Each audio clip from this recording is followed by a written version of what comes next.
And the Scarborough Shooting Stars are the shining stars of the CEBL as they have captured their first ever 2023 CEBL championship. It's us. I'm Scarborough. I was geeking. I'm Scarborough. I was tweaking. I was trying to strike. I was trying to strike.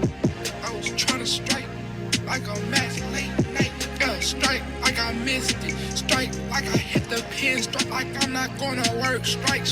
You know that unreal when you heard it. You know that shooting stars. Hey Sam, first of all, congratulations on the recent CEBL championships. That must have been a pretty amazing feeling. Yeah, thank you.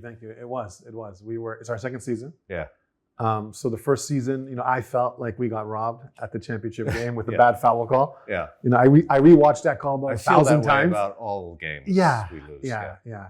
And this year, we won the championship. And it was incredible.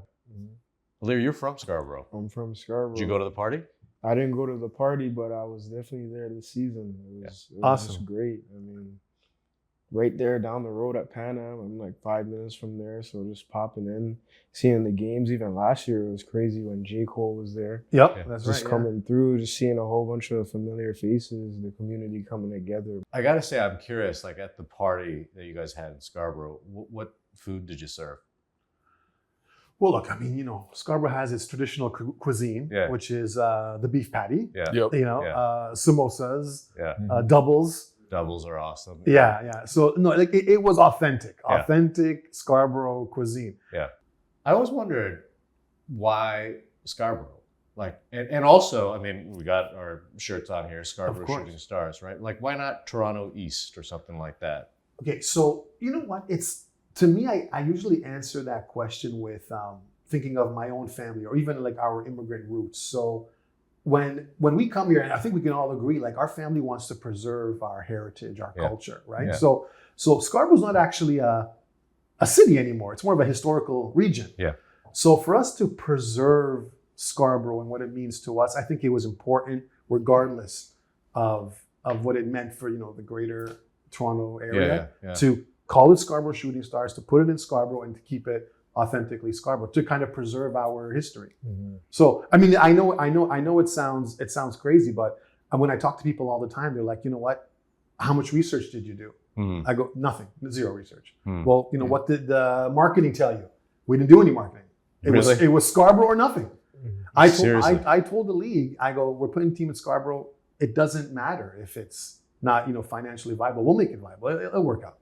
So you were banking on a community being there. 100%. We banked on the community that a lot of people didn't know existed. I mean, it's funny because having grown up in Toronto and having lived here for 20 plus years, like, how would it not work in Scarborough? You know what I mean? Like, to us, it makes complete sense. Maybe from the outside, it doesn't sound like this is something that's viable. Maybe it makes more sense to hop on, put Toronto in the name and, it's the whole thing. But I think when you're from here, you understand like the social, cultural importance that Scarborough has. People always make jokes and all that kind of stuff. But I mean, at the end of the day, like a lot of Toronto's culture comes from Scarborough. Growing up in Scarborough, I think, when I grew up, like just being around the rec centers, just going out to different parks, you just play different guys and just see different members of Scarborough and just playing them. As well as also like high school, growing up in high school, I know there's a lot of tournaments, Mother Teresa, Pope John Paul, where they had strong basketball communities where whenever there were games being played, rivalry matchups, everybody's coming out, packing the gym. And it kind of just built this culture where if there's any type of sporting event or specifically basketball, a lot of people are coming out. And now you see it with the Shooting Stars. But I mean, sports breeds community. You're right. And basketball is unique in the way that we can just show up Yeah. and play with other people. Exactly. Yeah. You know, because if Yeah. you're out there and you got your 4 guys, I'll Yeah. show up with Yeah. us. We'll lose, but Yeah. I will show up. And Don't show up. yeah, I'm not coming with these guys. No, Will can ball. I can shoot. And then I we can't can ball. say, I can just we got shoot. next, we got next. We And, got next, and you'll be yeah. like, Yeah, you got yeah, next. yeah, Like, yeah, you yeah. can't do that in swimming. No, you of can course, have of the course. next Right. race or football. You know, Yeah. But, you know, in basketball is unique. And basketball, I mean, there is a, you have to also consider the fact that basketball is mostly played by minorities. It's played by new immigrants. Yeah. And it bridges that divide. Like when I Yeah, played right. basketball in Scarborough, I grew up, you know, in the 90s. You know, there was kids of all different colors playing basketball, and it was the only sport that really looked that way. Yeah.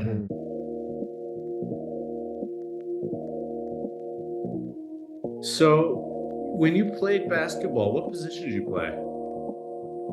Point guard.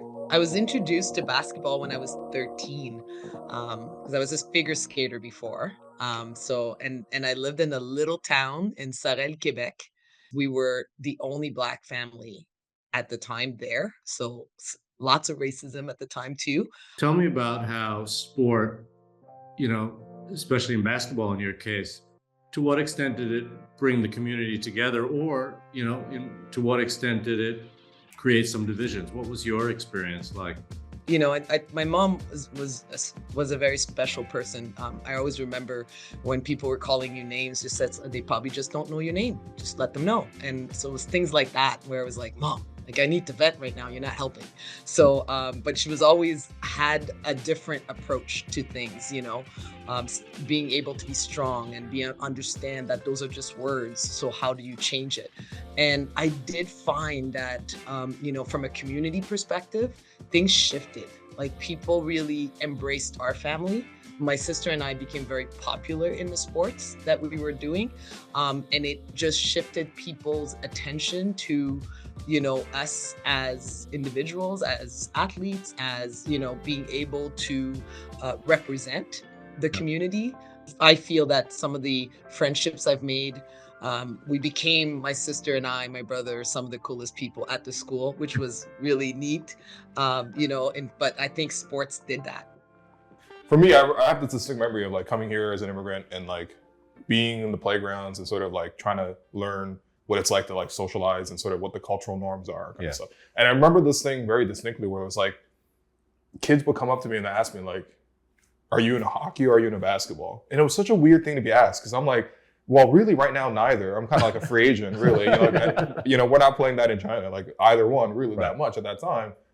But to me, it was always like, look, like basketball was the one that felt more welcoming. Basketball was the one that felt more accessible. I played it in gym, 100%. right? And so I think when it's in things like thinking about breeding community, like it's the one that I think most people, even now, have the most access to. Well, one of the things I think also, if we just zoom out, I mean, it strikes me that basketball also creates, an even bigger community, like a broader community. And so I think back to when the Raptors won in 2019. I mean, I've been a Raptors fan forever. I've been through the lean years. Me too. Oh, I was there. Yeah, I was there. I was there in the Dome. When they played the Dome. Yeah. When they won in 2019, you'd go down to Jurassic Park and it was nuts, right? It was bonkers. But I also felt over that playoff run, you could just feel the whole country just kind of getting behind this team, right? And it was in a way like a virtual community. And Will, this is something I've always just admired about the work that you and Alex are doing. I started listening to your pod because I just thought the stories that you and Alex told were A, so funny, and B, so resonant with me.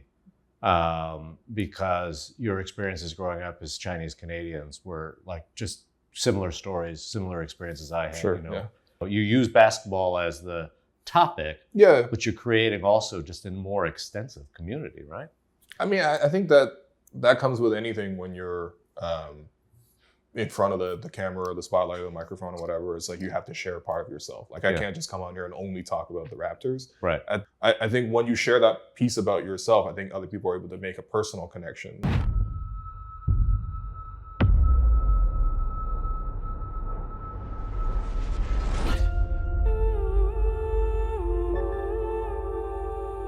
This is a book, a novel by David Cheriani called Brother, which is set in Scarborough. set in Scarborough in the 90s. And I just want to read this one passage. It's at the beginning of the book. I'm going to sound very professorial here. You could all refer to page 13 here. But this is what he writes. And I want to get your reaction to this, right? The world around us was named Scarborough. It had once been called Scarberia, a wasteland on the outskirts of a sprawling city. But now, as we were growing up in the early 80s in the heated language of a changing nation, we heard it called other names: Scarlum, Scarbistan.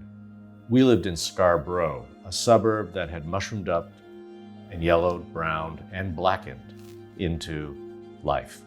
Our neighbors were Mr. Chandrasekhar, Mr. Chow, Pilar Fernandez, and Clive Sonny Barrington.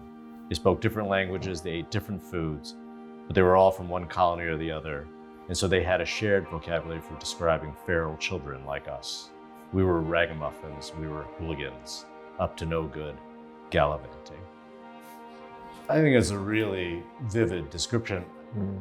Is it accurate? Is this the Scarborough that you know? Is this the Scarborough that you think others have perceived Scarborough to be? 100%. That's the Scarborough that I knew growing up. I grew up in Galloway, so we've had our fair share of instances and, things have happened. But I mean, just going around and going outside, whenever you hear Scarborough, there's kind of this negative connotation about it. But I think for the people who are in Scarborough, they really know what it's like. They know what that community aspect means and just being together. But I mean, for sure, that's kind of the image that's been painted on it. Yeah. Did it bother you when people characterize it? Were there ways in which you could try to counter that? For sure. I mean, I would just ignore it myself, but it definitely bothered me. It kind of just puts you down and puts you in this certain box where people think that that's where you might end up being or whatnot. And so I think it provides motivation to be better than that and to prove others wrong. And I think that's why, to me, Scarborough is so important, and it means so much that growing up and going forward, I wanna put on for that city or for our community and kind of show that it's bigger than that. Sam, what about your reaction to that? Well, I think he was writing about my life because that sounded exactly like the way we grew up. That was the time around that, right? And that was right then. That's the 90s, yeah. So, I was like a teenager for sure. But look, we're in a city now that's, it's like a renaissance. It's like the glow up is happening, right? Yeah. So we're all witnessing it. We're all a bit of a part of it. The truth is that when I hear all that stuff, I always cite some, Metro Toronto police study saying that, the crime rate is exactly the same as in Scarborough as anywhere else. And actually, some parts of downtown and some parts of Etobicoke are actually worse, but all that stuff doesn't matter. You know what? When you're there, what's up. It's just, we're really just talking about racist stereotypes, man. Yeah, really is. That's all it is. That's all it really is. Yeah. I mean, we're living in a world now where there's just so much more division, so much more, polarization, and so forth. And, sports has the ability to bring a nation together, as we've seen recently, has the ability to bring a province together, a big city like Toronto together, but it also has the ability to bring neighborhoods and smaller communities together. I think the bridge, socioeconomically, what other platform can do that other than sports? Yeah. Like, how can the Bayview kids and the Galloway kids meet? How are they ever going to meet? If it's not through sports or not through some type of recreation. So when you talk, for instance, about the Scarborough Shooting Stars, I know, and I've read in some of your interviews, you talk about Scarborough Shooting Stars as being in the community, right? Exactly. Not representing the community. It's not just the name. No. It's in the community. Exactly. Yeah. So what does that mean when you say it's in the community? Because clearly you chose that word deliberately, right? You're not repping Scarborough, you're in it. So when I mean in the community, I mean, all facets of involvement. So even, for example, all the staff is from Scarborough. And I mean everyone. That's part of the deal. Like, it's like reverse discrimination, right? Like, you have to be from Scarborough, right? Yeah. I mean all of our activations, all the schools that we work with. So even the youth programs we do, it's all at Pan Am, right? Yeah. So any of the charities we support are Scarborough charities. Right. Any of the any of, like we do a lot of work with the Justice Fund, which offer kids opportunities either to go to our activations or come to games to get a bit of experience.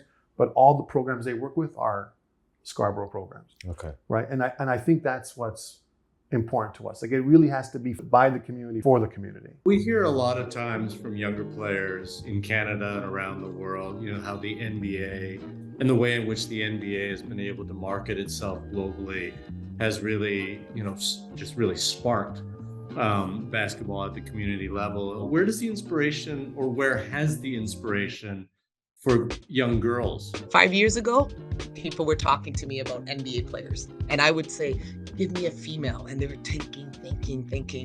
Now, like, it's been 2-3 years, the first names that come up will be Kia right away, and then they'll talk about Aaliyah, and they'll talk about Marissa, especially in Ottawa, and they're like, I want to follow that path. Tell me about the CCA, the Capital Court Academy. When you go to your website, the thing that one sees right away is your mission, which is developing global citizens that will change the world. We wanted to really make it a focus and put a spotlight on girls basketball and really grow it, because we found that a lot of young ladies were dropping out of sports. So I was approached to do, to start the prep school. And what it came about was really getting us to develop for more than basketball. Yeah. Because the biggest thing when I went into university is the life skills that I needed prior to that. And I find that we're missing some of those because you're going into a bigger world when you're getting to university. And so with the program, I've developed life skills. So everything about knowing your worth, confidence 101, I call it, financial literacy, but it's all focused on them. So before they leave the program, we have to work on building your brand, and we start on the who am I, and then getting into that next phase of their life. Once they leave, we want them to leave better than they came in. So Sam, you've made a very generous gift to the University of Toronto to create a center for innovation, entrepreneurship, and leadership in Scarborough. Yes. And you were very clear that the impact that you want to see in this is impact that you want to see in Scarborough. So my name is Sam Brahim. I'm the CEO of the Air Group of Companies. I am the husband of my wife here, Chloe McLaughlin. I am the father of my 2 boys. I am the son of my mother and father, Mohammed and Layla Ibrahim, who came from Egypt on Friday to be here today. But most importantly, I am a certified, bona fide, through and through, true and through, 100% kid from Scarborough.